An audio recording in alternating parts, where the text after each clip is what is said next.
ಮಾಡಬೇಕು, ಯಾವ ತರ ಫುಡ್ ತಗೊಂಡ್ರೆ ಗ್ರೋತ್ ಹೆಲ್ಪ್ ಆಗುತ್ತೆ ಅನ್ನೋದು. ಸೊ ಈ ವಿಡಿಯೋದಲ್ಲಿ ನಾನು ನಿಮಗೆ ಹೇಳ್ಕೊಡ್ತೀನಿ ಹೇರ್ ತುಂಬಾ ನಾಟ್ಸ್ ಆಗ್ತದೆ, ಅದನ್ನ ಯಾವ ತರ ಕಂಟ್ರೋಲ್ ಮಾಡಬೇಕು.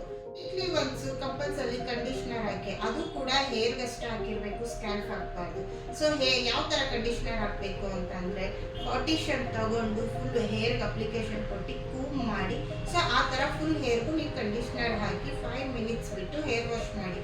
ಆವಾಗ ಹೇರ್ ತುಂಬ ಸಾಫ್ಟ್ ಆಗೋದ್ರಿಂದ ನಿಮಗೆ ನಾಟ್ಸ್ ಕಂಟ್ರೋಲು ಕಮ್ಮಿ ಆಗುತ್ತೆ. ಸೊ ಇದರಿಂದ ನಿಮಗೆ ನಾಟ್ಸ್ ಆಗಲ್ಲ, ಸ್ವಲ್ಪ ಸ್ಮೂತ್ ಇದ್ರೂ ಕೂಡ ಬ್ಯಾಲೆನ್ಸ್ ಮಾಡ್ಬೋದು ನೀವು ಹೇರ್ ನಾಟ್ಸ್ ಇಂದ. ಗೊತ್ತಾಯ್ತಲ್ಲ ಫ್ರೆಂಡ್ಸ್, ಯಾವ ತರ ಹೇರ್ ನಾಟ್ಸ್ ನ ಕಂಟ್ರೋಲ್ ಮಾಡಬೇಕು ಅನ್ನೋದು. ಸೊ ಇನ್ನು ಯಾರ್ಯಾರೆಲ್ಲ ನಮ್ಮ ಯೂಟ್ಯೂಬ್ ಚಾನಲ್ಗೆ ಸಬ್ಸ್ಕ್ರೈಬ್ ಆಗಿಲ್ಲ, ಪ್ಲೀಸ್ ಸಬ್ಸ್ಕ್ರೈಬ್ ಆಗಿ. ಹೀಗೆ ಮೋರ್ ಡೀಟೇಲ್ಸ್ಗೆ ನಮ್ಮ ವಿಡಿಯೋನ ಫಾಲೋ ಅಪ್ ಆಗಿ. Thank you friends, bye bye.